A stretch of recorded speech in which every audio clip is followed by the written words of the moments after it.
tell him that I was really bummed he's not here. But he built this fence around it, and I wanna give you some give you some ideas about this. We'll go more into the stabilization here. We've over time figured out, even on this really decomposed, shallow, really shallow soils, some methods to revegetate using this crib structure. I'll show you another one. This is the South Fork Road. I showed you a picture of this earlier, same photo point. This is about 100 there's a chute up here about 165 foot.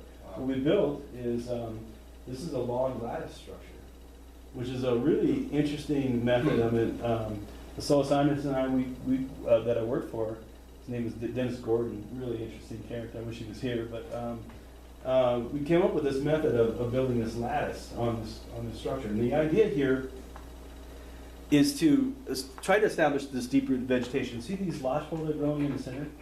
We couldn't get anything else to grow there, but these lodgepole were somewhat protected by the feature of the slope.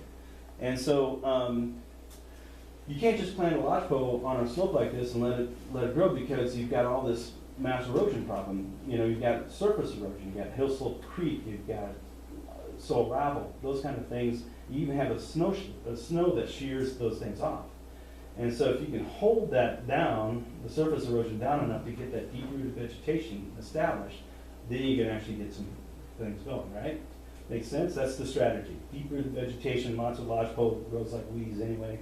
You can see the lodgepole stand above this. And so we put this lattice on here made of 10-inch logs going straight up the slope vertically, and then every 10 feet we had lattice, horizontal logs, like 8-inch logs going across. And then we stuffed it full of slash and straw and actually checked the sheet erosion down to 10 by 8 little sections. And then we could treat each section. We planted trees and threw some materials in there and everything else. And I'll show you a case study. So there's a 165 foot chute. Never mind, that guy doesn't have a hard hat. Don't even think about that. This was a contractor. We couldn't do this today. But you see, as he has rope, he's putting these vertical logs on, and then they're strapping on these horizontal logs, and then we stuff them full of slash. This is the only material that was actually brought in was 2x4 stakes that were ripped diagonally for big long stakes, and so we stuck those in there to get the slash in there, and then we planted it and hydroseeded it and actually put in some materials. So we had this, we planted, hydroseeded, in about 5 years of growth out of there. We had a lot of vegetation growing in. Just checking the surface erosion. Now, one other thing that was really cool about this, it actually holds the snow to the slope. It actually has some structure there to hold the snow, so you actually change the whole moisture regime of the slope. You have a longer duration of snow melt, so you can develop your soils better. And so that changed and got the vegetation established. Does anybody see a problem with that? Can you think of anything that might happen if you change the moisture regime on some of these cut slopes? Some places that if it's not just surface erosion, you have rotational slumps. And so if you change the moisture regime on some of these slopes, like say you take this over to the west side where there's more clay soils or basalts, you can put more moisture on the slope and actually cause the slump to rotate and slump. So you don't want to do this treatment where you have prone to rotational slumps. Does that make sense? That's where you need post-stabilization. You need to kind of get a wall down below, or a bin wall, or something, even a riprap wall to hold that slump together so you can build up your range of repose. So anyway, there's a problem. There's another big problem. Anybody see one more problem with this?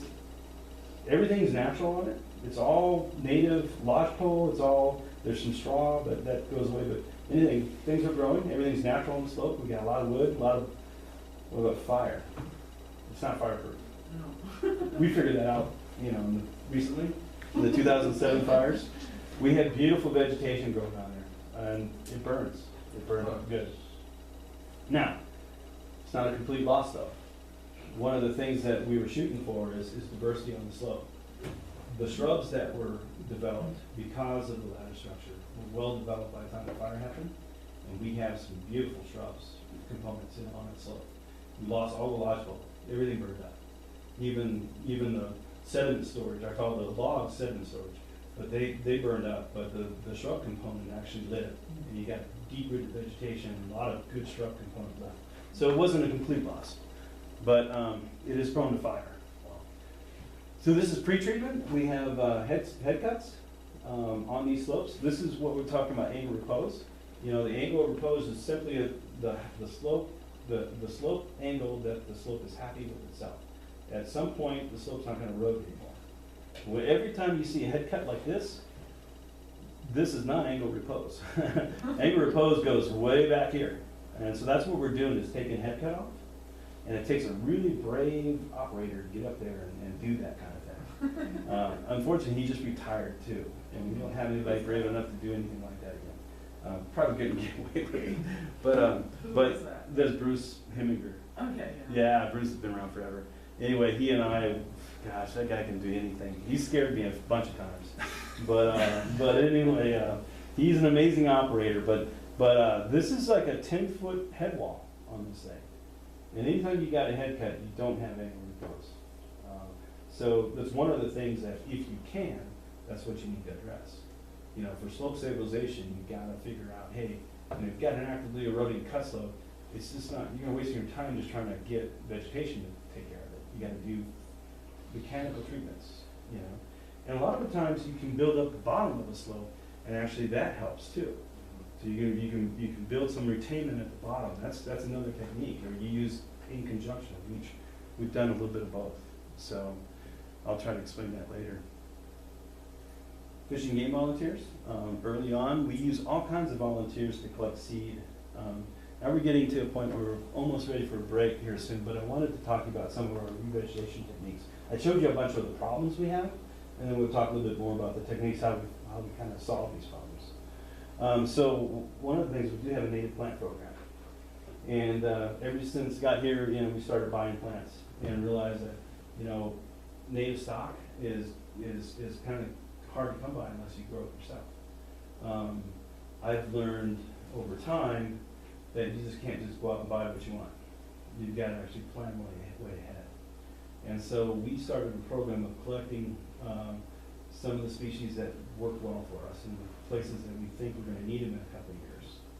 And so anytime I have volunteer help, especially YCC kids, it's great for kids. Go out and collect some berries, you know? Go out and collect some stuff. And kind of learn some species that work really well, not just for collection, but propagation. And going back and being useful soil stabilizers. So we have roses here. We got some snowberry, and this is actually, this red is right here is buffaloberry, and this is some currants. I'm not sure what kind, some kind of gooseberry. This guy is he's collecting something really interesting out there. It's called squaw carpet,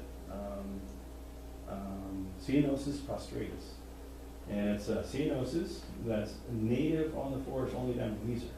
But we found it out in the South Fork, and someone had planted it on the cut slopes years and years ago, because they've been trying to do cut slope stabilization for 40 years out there, or more.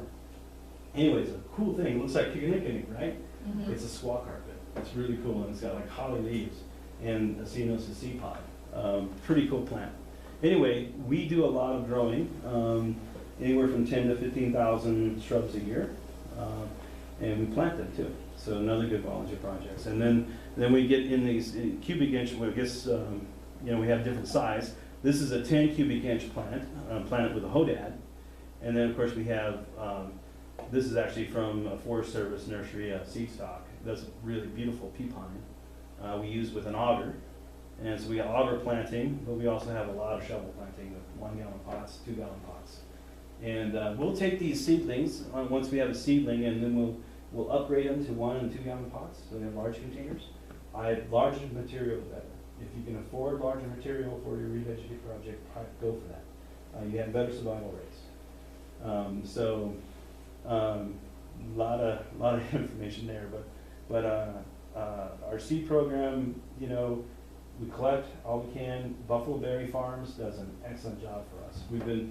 I remember when Jim and Margot, does anybody know Jim and Margot at Buffalo Berry? I've worked with Everybody? them for 6 years. I just assume everybody knows them, of Yeah. course. They came to us before they opened a nursery, and I said, well, what kind of market there is for native plants? And, you know, I actually got my background from bitter native growers, basically bitter restoration, that was one of the pioneers in native plant shrub production. They started back in the mid-'80s because the miners back in eastern Montana for coal strips couldn't get anything established. They would go out and spend a lot of money to buy plants from Utah or someplace and go out and plant them in eastern Montana and have 100% failure. And they're mandated by law to plant native vegetation. Now, coal strip mining, unlike hard rock mining, like gold mining, has some pretty strict laws for reclamation. They had to revegetate with native, but there wasn't anything available. And so the guy that I happened to be my Trepu foreman at the time had this idea of going and starting this nursery. And he went to eastern Montana, procured a little contract, and built a nursery and collected seed from site-specific seed, you know, genetically adapted stock, and grew it in the Bitterroot. Went back to eastern Montana and planted it and had nearly 95% success rate. And so that took off. Bitterroot native growers have got a cow up from there. Unfortunately, they got too big and they failed, but they actually were a big pioneer in Montana for establishing native plants. Back in the day in the 80s, there was less than half a dozen, you know, native plant nurseries around. Now there's all over the place, right? But it was pretty interesting. I got to go out and plant in eastern Montana, you know, and learn a little bit about plant, you know, reclamation and plants. So horticulture was really good. Off on a tangent, Buffalo Berry came to us in the early 90s asking if there was a need for plants, and said, yes, we do. We'll give you seed, you know, if you can grow them, that'd be great. And we've been kind of partners ever since. So it's been really good. It's almost too good where we have the Forest Service nurseries that are really hurting right now because we have no reforestation program. They are prone to, you know, grow millions of conifers. They're trying to do shrub production, right? And you know, so their shrub production, you have all this amazing state-of-the-art equipment, and they can do it half the cost of a private enterprise. But you know, we choose to work with local industry rather than buy half the cost of the Forest Service. So, but there is a lot of other things. They have need, you know, for large, like, you know, orders of 100,000 shrubs. They can do that, you know. So they have a place too. Anyway, we use a lot of youth crews, Boy Scouts. We have a special program with Council High School. Go out and plant trees and shrubs and collect seed. And then we use YCC. We have NYC crews, National Youth Corps. Is that right? I think that's what they call it. And so this would be where, like I said, there's a great role for master naturalists here. We have, I didn't put my recent photos of our scout troop, but I have Eagle Scout projects. I have 3 of them lined up this year.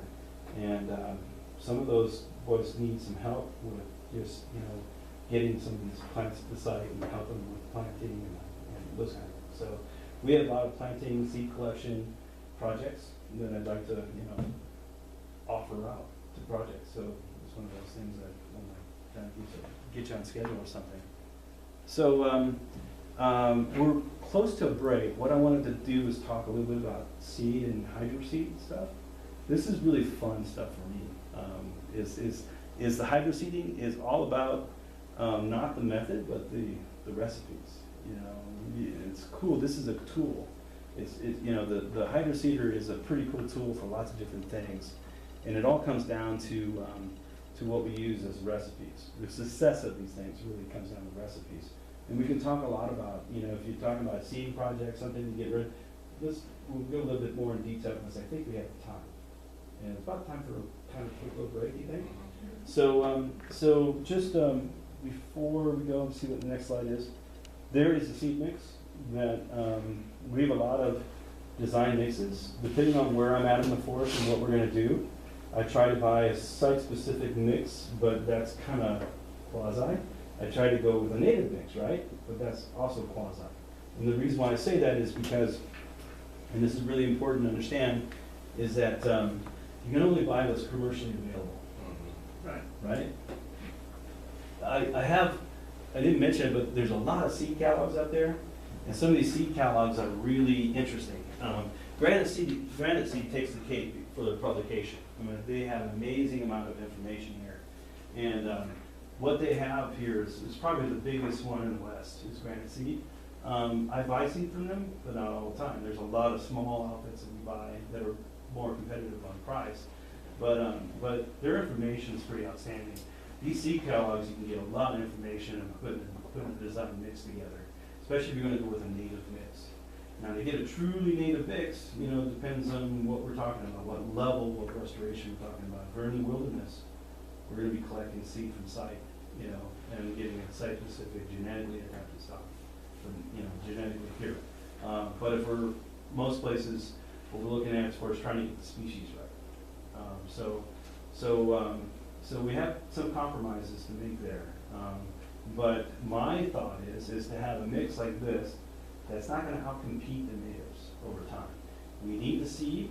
We need to get something established. We need that nutrient recycling to go on, but we don't want our seed to be so successful that it won't allow the natives to come back in over time. So that's the whole point, and I can show you examples of that. And so we have a whole strategy of what seeds to use and what species to use. And we'll talk a lot more detail about that in a few minutes, but I thought we'd go outside and look at some of the hydroponic mix stuff that we got. Take a little break, what do you think? Yeah. I do recommend looking at these catalogs. These catalogs are cool. There's so much great information on there, so. It's kind of interesting too, if you've ever looked at those, you look at looking at certain seeds and you have that plant out there, and then you look at the seed and it's $1,000 a pound. And you're like, yes, so there you go. That's a point I was going to make here real soon, and that's one of the reasons. Did anybody see like one of these things don't match here? Like Sesame Street. One of these things went along here. There's one species up there, if anybody knows. Hairy vetch. Okay, hairy vetch. Yeah, so hairy vetch is a legume. It fixes nitrogen. And that is my replacement for silky lupin or other lupins. Now, if I had all the money in the world, I'd have a lupin up there. But unfortunately, they're like $60 to $80 a pound. And we're talking about big old beans, right? We're not talking about a lot of seed there. And so the lupin would be the proper thing to put there. What I had to find was a replacement. Now, if I can find American vetch, it'd be better than hairy vetch. Now, hairy vetch, you have to be careful with, because there's places that it can actually be very tenacious and take over, and kind of hard to get rid of. Is that purple vetch? It's purple vetch, but it's actually what I found on most of the places that I'm able to seed, it doesn't stick around. We have it lightly, so we have it in our mix to fix the nitrogen. And then over about a 3 to 4 year period, you won't find it on our seed mix. You get out there, and that's the monitoring I know. We monitor our roads, we find that hairy vetch will die out. But if they're long enough to fix the nitrogen, we get things started. So it's worked out in some places, and in other places it's probably going to bite me. So yeah, I have found places that there were a large patch of it, and it's going to stay for a while. Yeah, there's some on Elk Meadows, down below Elk Meadows. There's some roads in there that's totally hairy vetch. Could have been me, but no, they've been there for a long time. So there's places you got to be careful with. I can't really tell you where and why, but if you plant that outside of its element a little bit, its habitat, it will fix nitrogen for a few years and then kind of die out. And then we actually want some of these species to die out and let natives come in. I tell you right now, if you go north of Brundage, you can't find a design mix that's really native out there. What they have almost exclusively is pine grass and western needle grass, which is Stipocumata, and you can't buy that unless you go out and collect the seed and have it propagate over a few years. And both of those are hard to collect. black too, Yeah, for small seeds. yeah, and pine And grass, sometimes they don't seed every year. that's right, but pine grass will have a bumper crop every now and then and get a lot, but, I tell you, grass